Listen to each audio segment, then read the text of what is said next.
Hello everyone, welcome to T1 academy. I'm Sudheer Kumar.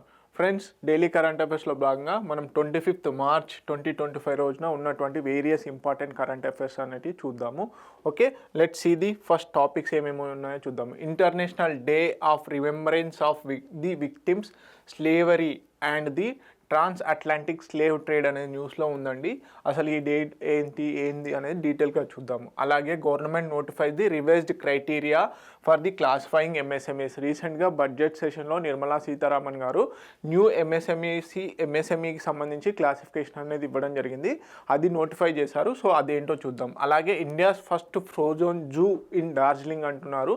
So frozen zoo అంటే ఏంటి, అది ఏంటి అనేది చూద్దాం. ఓకే, అలాగే సర్టిఫికేషన్ ఆఫ్ ఫర్ ఎరీసిల్క్కి సర్టిఫికేషన్ అనేది ఇచ్చారు. అది ఏ సర్టిఫికేషను ఏంటి అనేది చూద్దాము. అలాగే తవి ఫిలిమోత్సవ్ అనే న్యూస్లో ఉందండి. అది ఎక్కడ జరిగింది, ఎవరు ఇనాగ్రేట్ చేశారు, దాని యొక్క ఇంపార్టెన్స్ చూద్దాము. అలాగే షెయితియా రోసిమెలానిసిస్ ఓకే న్యూస్లో ఉందండి. అలాగే task force on student suicides మీద Telangana government also got national prize, అదేంటి అనేది చూద్దాం. Okay, so first news article వచ్చేసి, ఫస్ట్ కరెంట్ అఫైర్ వచ్చేసి international day of the remembrance of the victims of slavery and the transatlantic slave trade. యాక్చువల్గా ఇది United nations వారు గుర్తించడం జరిగింది. March 25th every year March 25th ఈ డేని celebrate చేసుకుంటారు.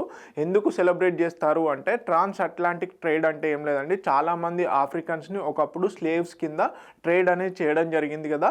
సో దాన్ని గుర్తించడం కోసం అని చెప్పేసి ఈ international day of remembrance of the victims of slavery అనేది సెలబ్రేట్ చేయడం జరుగుతుంది. ఏ రోజున, మార్చ్ 25th రోజున. ఎందుకు అంటే మెయిన్గా కొన్ని లక్షలాది మందిని స్లేవ్స్ కింద ఆఫ్రికన్ పీపుల్ని ట్రేడ్ చేయడం జరిగింది. సో వారికి కావాల్సినటువంటి అంటే ఆ కంట్రీస్లో ఉన్నటువంటి స్లేవ్స్నిగా ఉపయోగించుకోవడం జరిగింది. ఓవర్ 400 years, దాదాపుగా 400 సంవత్సరాల పాటుగా తరచుగా ఈ స్లేవ్స్ ట్రేడ్ అనేది జరిగిందన్నమాట.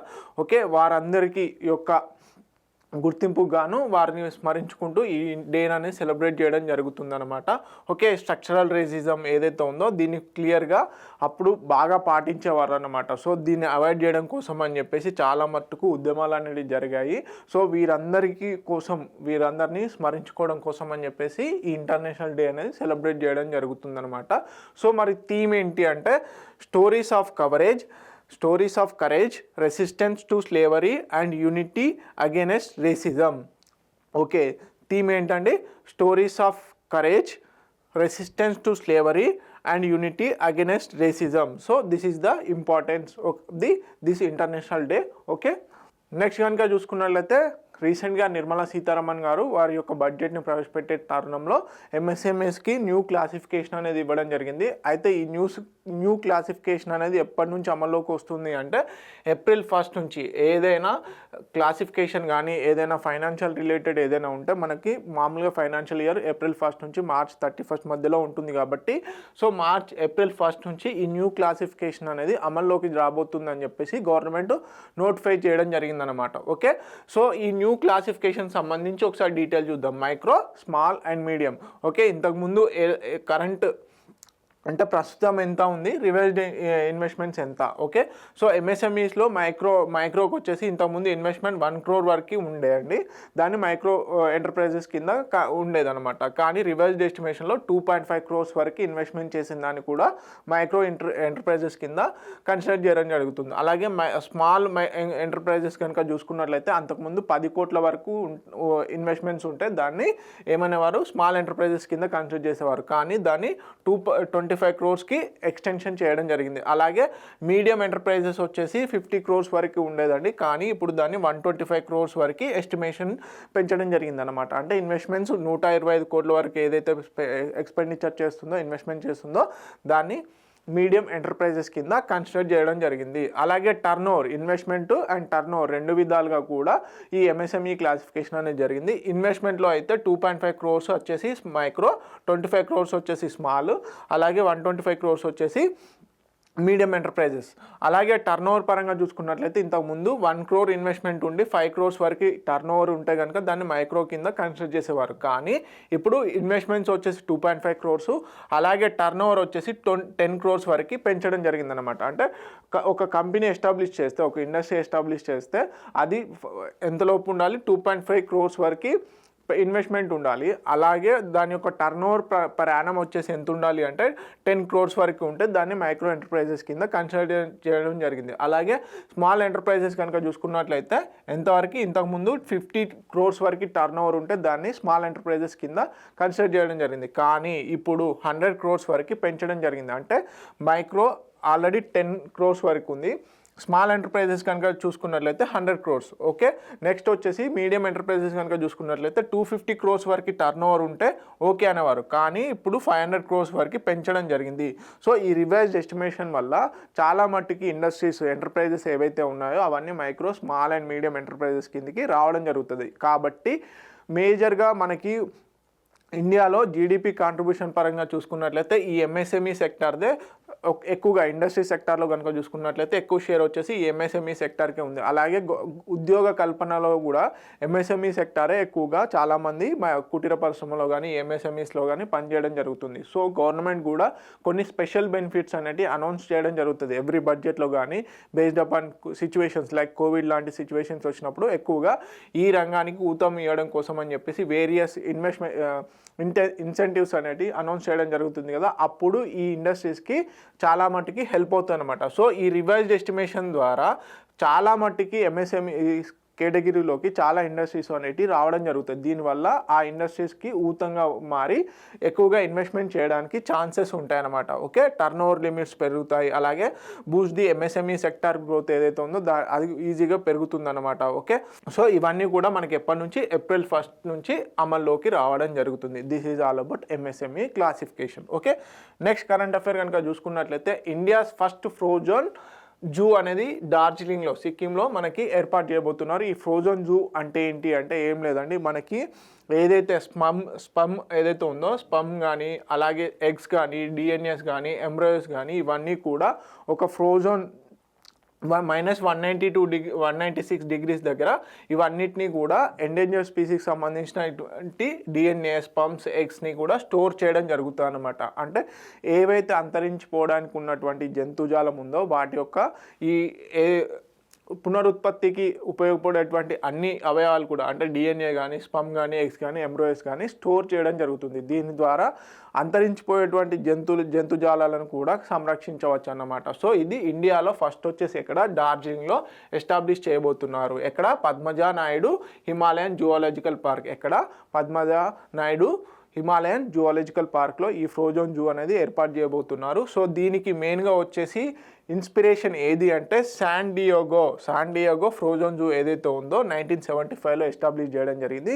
దీన్ని ఇన్స్పిరేషన్గా తీసుకొని ఇండియాలో మొట్టమొదటిసారిగా ఒక ఫ్రోజన్ జూని ఏర్పాటు చేయబోతున్నారు. ఎక్కడ, పద్మజా నాయుడు హిమాలయన్ జువాలజికల్ పార్క్లో. ఓకే, ఎక్కడ ఉందండి, డార్జిలింగ్లో ఉంది. దీని ద్వారా అంటే ఈ స్టోర్డ్ ఏవైతే ఎగ్స్ కానీ, స్పమ్స్ కానీ, డిఎన్ఏ ఉంటుందో వీటిని ఉపయోగించుకొని ఫ్యూచర్లో ఏదైనా ఎండేంజర్ స్పీసీ అంతరించిపోయేటట్టు ఉంటే వాటిని ఐవీఎఫ్ ద్వారా కానీ, ఆర్టిఫిషియల్ ఇన్సెమినేషన్ ద్వారా కానీ పునరుత్పత్తి చేసేందుకు ఛాన్సెస్ ఉంటాయన్నమాట. సో దీని ద్వారా మనకి మెయిన్గా వచ్చేసి సైంటిఫిక్ రీసెర్చ్కి ఉపయోగపడతాయి. ఓకే, నెక్స్ట్ దీంట్లో వచ్చేసి రెడ్ పాండా, స్నో లెపర్డ్, అలాగే గోరల్ వీటన్నిటికి సంబంధించిన స్పమ్స్ కానీ, ఎగ్స్ కానీ స్టోర్ చేయడం జరుగుతుంది. సో మరి ఎవరి కొలాబరేషన్తో ఈ ఫ్రోజన్ జూని ఏర్పాటు చేయబోతున్నారు అంటే centre for cellular and molecular biology ఏదైతే ఉందో హైదరాబాద్ బేస్డ్ ఆర్గనైజేషన్ అండి. Hyderabad based organisation centre for cellular and molecular biology వారి ఆధ్వర్యంలో ఈ ఫ్రోజన్ జూని డార్జిలింగ్లో ఏర్పాటు చేయబోతున్నారు. దీని ద్వారా సైంటిఫిక్ రీసెర్చ్కి అలాగే ఎకో టూరిజంకి బూస్ట్ అవుతుందన్నమాట. మెయిన్గా దీని యొక్క మెయిన్ ఇంటెన్షన్ ఏంటంటే అంతరించిపోతున్నటువంటి జంతుజాలానికి సంబంధించినటువంటి వివిధ స్పమ్స్ కానీ, డిఎన్ఏస్ కానీ, అలాగే ఎగ్స్ని కానీ స్టోర్ చేయడం కోసం అని చెప్పేసి ఈ జూని ఏర్పాటు చేయబోతున్నారు. సో ఎక్కడ అనేది ఇంపార్టెంట్. అలాగే ఎవరి కొలాబరేషన్ అంటే CCMB, centre for cellular and molecular biology Hyderabad based organisation base చేసుకొని దీన్ని చేయబోతున్నారు. ఓకే, ఇది మెయిన్గా సైంటిఫిక్ రీసెర్చ్కి అలాగే ఎకో టూరిజంకి హెల్ప్ అవుతుంది. ఓకే, నెక్స్ట్ కరెంట్ అఫైర్ కనుక చూసుకున్నట్లయితే ఎరీసిల్క్కి ఒక సర్టిఫికేషన్ అనేది ఇవ్వడం జరిగింది. దేన్ని బేస్ చేసుకొని ఈ ఎరీసిల్క్కి సర్టిఫికేషన్ ఇచ్చారు, ఎందుకు అది ఉపయోగపడుతుందనే చూద్దాం. Okay, north eastern handicrafts and handlooms development corporation limited ఏదైతే ఉందో, north east handicrafts and handlooms development corporation limited, ఇది వచ్చేసి మనకి ministry of development of north east region కింద వర్క్ చేస్తుంది. Ministry of north east development region, north east రీజియన్కి ఆధ్వర్యంలో ఈ ఏది డెవలప్మెంట్ కార్పొరేషన్ లిమిటెడ్ అనేది వర్క్ చేస్తాయి అనమాట. దీని ఆధ్వర్యంలో ఎరీసిల్క్కి సంబంధించి డెవలప్మెంట్స్ అనేవి జరుగుతున్నాయి. సో దాంట్లో భాగంగా ఈ ఎరీసిల్క్కి ఓయికో టెక్స్ అనే సర్టిఫికేషన్ దొరికింది. ఓయికో టెక్స్ అనే సర్టిఫికేషన్ జర్మనీ బేస్డ్ సర్టిఫికేషన్ అండి. దీని ద్వారా ఏమవుతుందంటే ఇంటర్నేషనల్ సేఫ్టీ అండ్ ఎన్విరాన్మెంటల్ స్టాండర్డ్స్కు అనుగుణంగా ఈ ఎరీసిల్క్ అనేది పండించడం జరుగుతుంది. ఇంటర్నేషనల్ సేఫ్టీ అండ్ ఎన్విరాన్మెంటల్ స్టాండర్డ్స్కి అనుగుణంగానే ఈ ఎరీసిల్క్ అనేది ప్రొడ్యూస్ చేయడం జరుగుతుంది. సో ఇది ఎన్విరాన్మెంటల్ ఫ్రెండ్లీ అని చెప్పేసి ఈ ఓయికో టెక్స్ అనే సర్టిఫికేషన్ అనేది ఇవ్వడం జరిగిందనమాట. దీని ద్వారా ఈ ఓయికో టెక్స్ సర్టిఫికేషన్ ద్వారా ఈ ఎరీసిల్క్కి ఎక్స్పోర్ట్స్ అనేవి చాలా మటుకి పెరగడం జరుగుతుందన్నమాట. సో ఇది ఇంటర్నేషనల్ సేఫ్టీస్కి అనుగుణంగానే ఉంది కాబట్టి ఆయా ఏ కంట్రీస్ అయితే ఇంపోర్ట్ చేసుకుంటాయో దానికి ఈ ఓయికో టెక్స్ సర్టిఫికేషన్ చాలా హెల్ప్ అవుతుందన్నమాట. సో ఇంపోర్ట్ చేసుకునే కంట్రీస్కు ఏమనుకుంటాయి, ఈ ఓయికో టెక్స్ సర్టిఫికేషన్ ఉండడం వల్ల ఇది ఓకే ఎన్విరాన్మెంటల్ ఫ్రెండ్లీగానే ఉంది అని చెప్పేసి వాళ్ళు ఇంకెక్కువగా ఇంపోర్ట్ చేసుకునేందుకు ఛాన్సెస్ ఉంటాయి అన్నమాట. మరి ఈ ఎరీసిల్క్ యొక్క ఇంపార్టెన్స్ ఏందనేది కూడా ఇంపార్టెంట్, చాలా మటుకి ఎగ్జామ్స్లలో అడుగుతున్నాడు. హై అండ్ టెక్స్టైల్ మార్కెట్స్కి ఇది దోహదంగా ఉంటుంది, అలాగే గ్లోబల్ సస్టైనబుల్ ట్రెండ్స్కి ఉపయోగపడుతుంది అనమాట. అలాగే వచ్చేసి ఎకో ఫ్రెండ్లీ టెక్స్టైల్ ఎక్స్పోర్ట్స్కి ఇది హెల్ప్ అవుతుంది. ఏది ఈ సర్టిఫికేషన్ అనేది దేనికి, హై అండ్ టెక్స్టైల్ మార్కెట్స్కి, అలాగే గ్లోబల్ సస్టైనబిలిటీ ట్రెండ్స్కి, అలాగే ఎకో ఫ్రెండ్లీ టెక్స్టైల్ ఎక్స్పోర్ట్స్కి. మరి ఈ ఎరీసిల్క్ డెవలప్మెంట్ కోసం గవర్నమెంట్ ఏమేమి ఇనిషియేటివ్స్ చేసిందో ఒకసారి చూద్దాం. ఎరీసిల్క్ సంబంధించి సెంట్రల్ మాగా అండ్ ఎరీ రీసెర్చ్ ఇన్స్టిట్యూట్ అనేది మనకు అస్సాంలో ఏర్పాటు చేయడం జరిగింది. ఇది R&D అలాగే ట్రైనింగ్కి సంబంధించిన యాక్టివిటీస్ అనేటివి చేస్తుంది ఎరీసిల్క్ యొక్క డెవలప్మెంట్ కోసం అని చెప్పేసి ఎక్కడ అస్సాంలో ఏర్పాటు చేయడం జరిగింది ఈ ఇన్స్టిట్యూట్ని.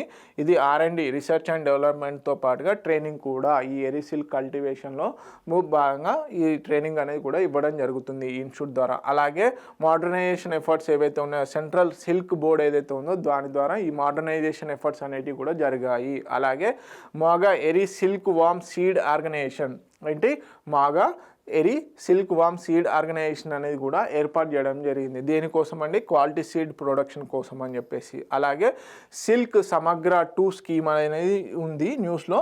ఇది మొత్తం సెరికల్చర్ ఏదైతే ఉందో సిల్క్కి సంబంధించినటువంటి మొత్తం డెవలప్మెంట్ కోసం అని చెప్పేసి సిల్క్ సమగ్ర 2 అనే స్కీమ్ని 21-26కి ఇయర్లకు గాను 2021-26 ఇయర్లో ఈ స్కీమ్ అనేది అప్లికేబుల్ చేస్తున్నారు.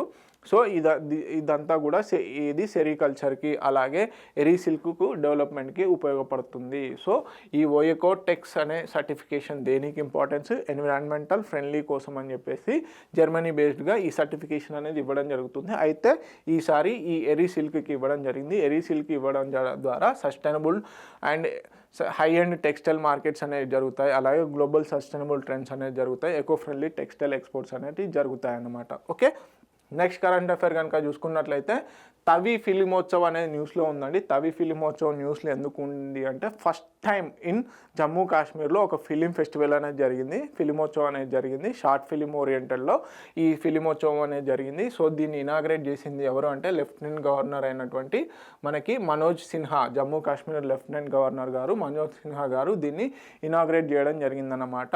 సో మెయిన్గా వచ్చేసి Jammu Kashmir abrogation of article 370 ఆర్టికల్ని తీసివేసిన తర్వాత అక్కడ చాలా మటుకి cultural activities, tourism development related activities అనేవి జరుగుతున్నాయి. దాంట్లో భాగంగానే ఏది తవి ఫిలిమోత్సవం అనేది చేసి చేయడం జరిగింది. దీన్ని లెఫ్టినెంట్ గవర్నర్ మనోజ్ సిన్హా గారు ప్రారంభించడం జరిగిందనమాట.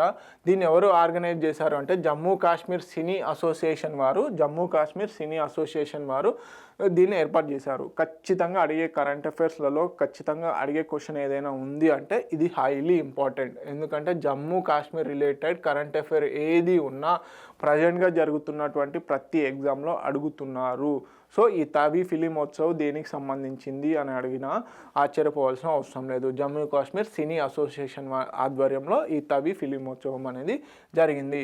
మేజర్గా వచ్చేసి లోకల్ ఫిలిం మేకర్స్ ఎవరైతే ఉంటారో షార్ట్ ఫిలిమ్స్ వాళ్ళకి ఎంకరేజింగ్గా creativity and story telling related, అలాగే Jammu Kashmir rich cultural heritage ఏదైతే ఉందో దాన్ని ప్రమోట్ చేయడం కోసం ఈ ఫిలిమోత్సవం అనేది, అలాగే technical advancement, empower the creators, reach global audiences. Okay, Jammu కాశ్మీర్లో ఉన్నటువంటి యంగ్ టాలెంట్ని బూస్ట్ చేయడం కోసం అని చెప్పేసి కూడా ఈ తవి ఫిలిమోత్సవ్ కూడా హెల్ప్ అవుతుంది అని చెప్పేసి చెప్పడం జరిగింది. అలాగే ఎల్జీ మనోజ్ సిన్హా గారు ఏమని పేర్కొన్నారు అంటే cinema is a tool for education and social change అని చెప్పేసి పేర్కొనడం జరిగింది ఈ ఫిలిమోత్సవ్ ప్రారంభించే సందర్భంలో. ఓకే, సో మొత్తంగా వచ్చేసి ఈ తవి ఫిలిమోత్సవం అని చెప్పి ఏదైతే ఉందో ఇది జమ్మూ కాశ్మీర్లో ప్రారంభించడం జరిగింది. చాలా అంటే అక్కడ ఉన్నటువంటి యంగ్ టాలెంటెడ్ని ఎంకరేజ్ చేయడం కోసం అని చెప్పేసి ఈ ఇనిషియేటివ్ తీసుకురావడం జరిగిందనమాట. ఓకే, నెక్స్ట్ కనుక చూసుకున్నట్లయితే రీసెంట్గా రీసెర్చర్స్ ఒక ఫ్రెష్ వాటర్ ఆల్గేని కనుక్కోవడం జరిగింది. సో దీని ప్రొనౌన్సియేషన్ కొంచెం డిఫరెంట్గా ఉంటుంది, చాలా జాగ్రత్తగా చూడండి. షితోయా రోసమలాయనెసిస్ ఏదైతే ఉందో దీన్ని ఫైండ్ అవుట్ చేయడం జరిగింది. ఎక్కడ ఫైండ్ అవుట్ చేశారు, దీనికి ఆ పేరు ఎందుకు ఇచ్చారు అంటే ఏంటి అంటే ఇది ఒక ఫ్రెష్ వాటర్ ఆల్గే అండి. సో ఇది దేనికి ఏ ఫ్యామిలీకి సంబంధించింది అంటే షితోయా అనే ఫ్యామిలీకి సంబంధించింది. మలయానెసిస్ అనే ఎందుకు పేరు వచ్చిందంటే రోజ్మెలా అనే ప్లేస్లో దీన్ని కనుగొనడం జరిగింది. కొల్లాం డిస్టిక్ కేరళలో ఈ ఫ్రెష్ వాటర్ ఆల్గేని కనుగొనడం జరిగిందనమాట. ఇక్కడ రోజ్మలా అనే ప్రాంతంలో ఈ షియాతియా అనే ఫ్రెష్ వాటర్ ఆల్గేని కనుగొనడం జరిగింది. సో ఈ ప్రాంతానికి సంబంధించిన పేరునే ఈ షియాతియా అనే దానికి పేరు పెట్టడం జరిగింది, రోజ్మలాయనెసిస్. ఓకే, కొల్లాం డిస్టిక్లో ఉంది. అలాగే వెస్టర్న్ ఘాట్స్లో. మరి ఇది ఎన్నోది అంటే ఇండియాలో ఒకటి హిమాలయాస్లో కనుగొనడం జరిగింది ఈ ఫ్రెష్ వాటర్ ఆల్గేని. అలాగే ఇప్పుడు మళ్ళీ కొల్లాం డిస్టిక్లోని రోజ్మలా ప్లేస్లో లొకేట్ చేయడం జరిగిందనమాట, ఐడెంటిఫికేషన్ చేయడం జరిగింది. సో ఏమని అడుగుతారు అంటే రీసెంట్గా రీసెర్చర్స్ సైంటిస్టులు షితోయా అనే ఫ్రెష్ వాటర్ ఆల్గేని ఎక్కడ కనుగొన్నారు అని అడిగే ఛాన్సెస్ ఉంటాయి. ఓకే, లేకపోతే ఇది దేనికి సంబంధించింది అని అడిగే ఛాన్సెస్ ఉంటాయి.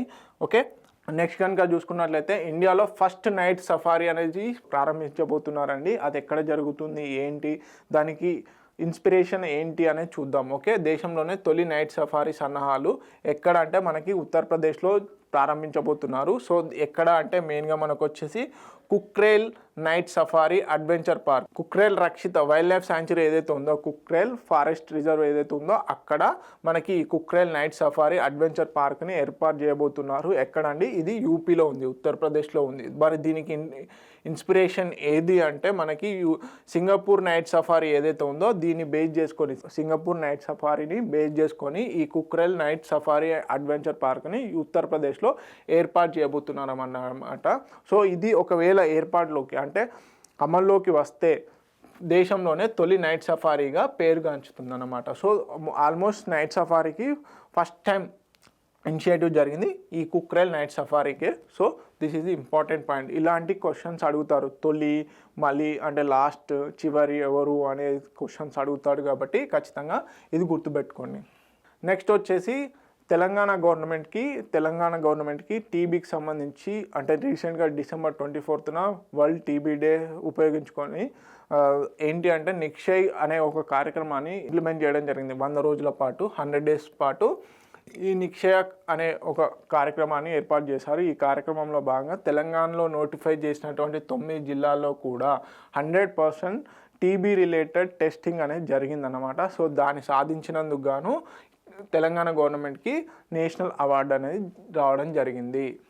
నెక్స్ట్ వచ్చేసి టాస్క్ ఫోర్స్ ఆన్ సూసైడ్, స్టూడెంట్స్కు సంబంధించిన సూసైడ్స్ స్టడీ చేయడం కోసం అని చెప్పేసి సుప్రీంకోర్టు ఆధ్వర్యంలో ఒక రిటైర్డ్ జడ్జ్ ఆధ్వర్యంలో ఒక టాస్క్ ఫోర్స్ అనేది ఏర్పాటు చేయడం జరిగింది. రీసెంట్గా అంటే గత సంవత్సర కాలంలో ఐఐటి ఢిల్లీలో మనకి స్టూడెంట్స్ అనేవి ఆత్మహత్యలు చేసుకోవడం జరిగిందనమాట. సో హయ్యర్ ఇన్స్టిట్యూట్స్ ఏవైతే ఉంటాయో ఐఐటి లాంటి ఇన్స్టిట్యూట్స్లలో స్టూడెంట్స్ ఎందుకు బలవన్మరణానికి పాల్పడుతున్నారు, సూసైడ్స్ ఎందుకు చేసుకుంటున్నారు అనేది ఒక స్టడీ చేయడం కోసం అని చెప్పేసి రవీంద్ర భట్ రిటైర్డ్ జడ్జ్ రవీంద్ర భట్ గారి ఆధ్వర్యంలో ఒక టాస్క్ ఫోర్స్ని సుప్రీంకోర్టు ఆదేశించిందనమాట.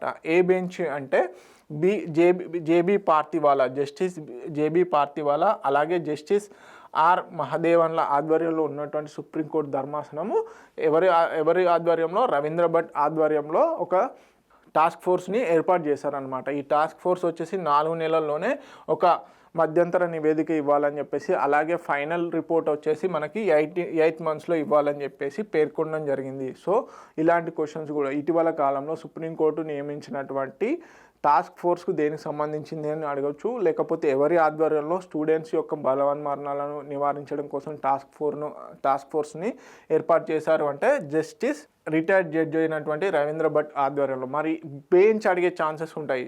జేబీ పార్తావాలా అలాగే వచ్చేసి జస్టిస్ ఆర్ మహదేవన్ల ధర్మాసనంతో కూడుకున్నటువంటి ధర్మాసనం ఏది టాస్క్ ఫోర్స్ను ఏర్పాటు చేయడం జరిగింది. Okay, so this is all about important current affairs for 25th March. Okay, 25 March ఏదైతే ఉందో దీనికి సంబంధించిన various important current affairs. For more such related important current affairs follow T1 academy YouTube channel. T1 అకాడమీకి సంబంధించినటువంటి Telegram channel కూడా మేము run చేస్తున్నామండి. చాలా ఇంపార్టెంట్ పాయింట్స్ ఏవైతే ఉంటాయో డైలీ కరెంట్ అఫైర్స్కి సంబంధించిన ఇంపార్టెంట్ న్యూస్ ఆర్టికల్స్ కానీ, అలాగే డైలీ కరెంట్ అఫైర్స్ కానీ, అలాగే జాబ్ నోటిఫికేషన్కి సంబంధించి వేరియస్ ఇంపార్టెంట్ ఏవైతే ఉన్నాయో అవన్నీ కూడా మా టెలిగ్రామ్ గ్రూప్లో పోస్ట్ చేయడం జరుగుతుంది. అలాగే T1 అకాడమీ